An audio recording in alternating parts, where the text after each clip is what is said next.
nobody could hear what I was saying. But welcome to Cedar Creek RC. John here. I'm not going to redo that because it requires taking all this apart. It's not a lot to take apart. But I got my inner fenders.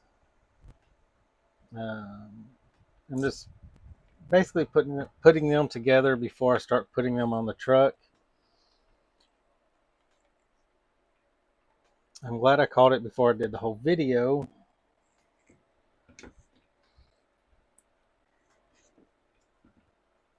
But I'm having to reference my old body when doing this.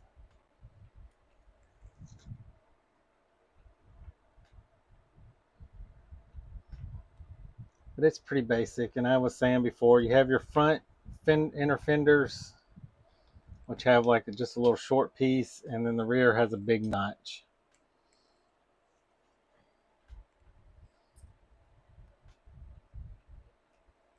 And I was saying how great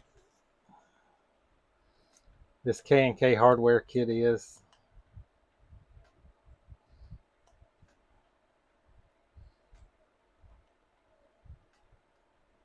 And I went with it instead of having to search around and go through every single screw I had to make sure what matched up and what didn't match up. But the K&K hardware kit is very comprehensive. I'm very, very happy with it. 10 out of 10 would recommend.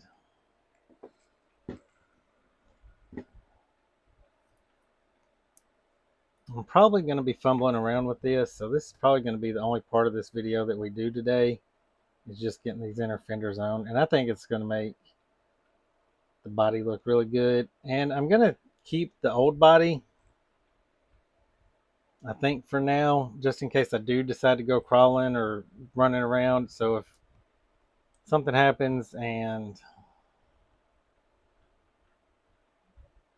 I don't have to worry about scratching it up. The only thing I'm going to have to do is definitely add different fenders.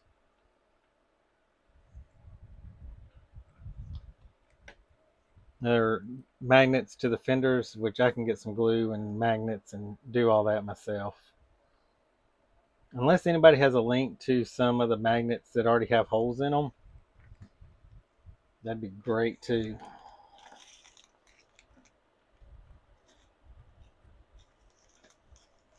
I'm going to look around on eBay and see what I can find. So I think the best way to do this is to go ahead and assemble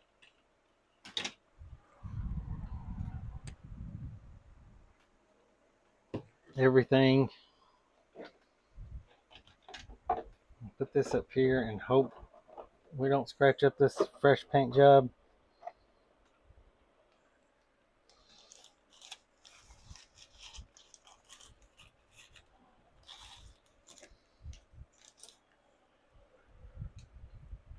I also went through I didn't realize that this screw kit had these screws, so that's going to be, I think that's your long part. I think it's going to go to the front and to the rear of the body. Ooh. I think this one goes on this side over there. Then we got to figure out, that one goes there, so that one's there.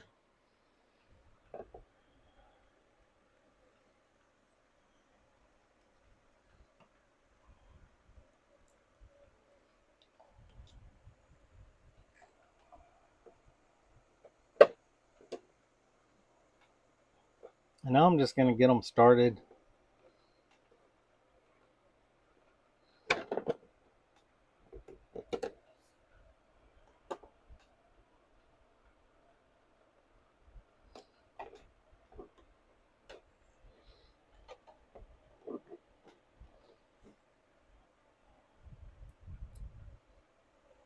And we'll go back we'll go back and tighten them all up.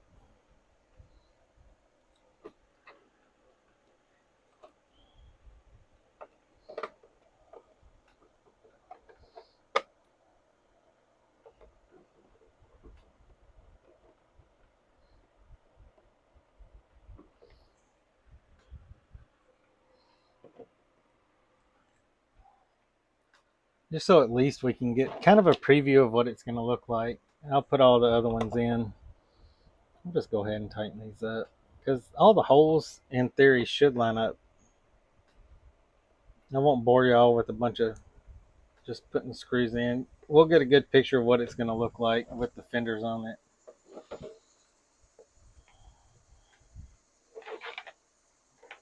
Go ahead and get the back done.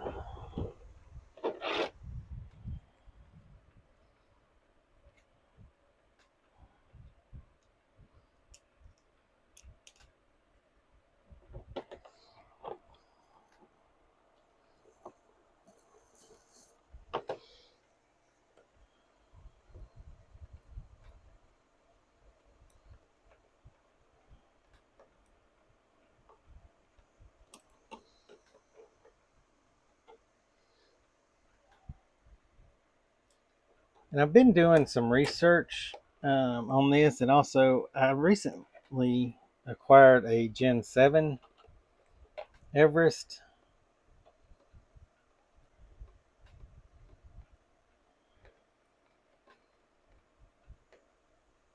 And from what I've been researching, it looks like the Gen Everest is compatible with SCX 10.1 and 10.2 stuff. So that might be another build later on down the road.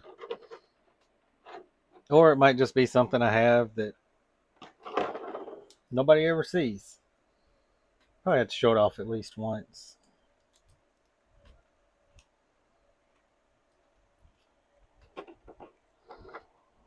I'm really excited about the magnet upgrade. I mean, the Velcro's not bad, but Velcro tends to get dirty and a little gross. So I'm kind of excited about the whole magnet situation.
Yeah, I think I'm really happy with this. Let me jump up real quick. I don't know what my view looks like. That looks decent. You can probably see my fat gut sticking out. But definitely happy with the way the inner fenders look. I don't know on the other body, they do stick down a little bit. But yeah, I'll get this all buttoned up. But that's probably it for the body for now. I do have a trailer hitch mount, which I think, if you can see, goes in here. But I don't know how I feel about cutting a hole in the bed. I'll have to debate on that because I really don't want to mess up this body. I guess I could practice on the green body. That might be what I do. But I appreciate everybody tuning in. If you can, remember to like, subscribe, and share. Comment down below how you think this build is going. Um, And that's it for today, guys, girls, everybody in between. So, in the meantime, everybody stay safe and have a great day.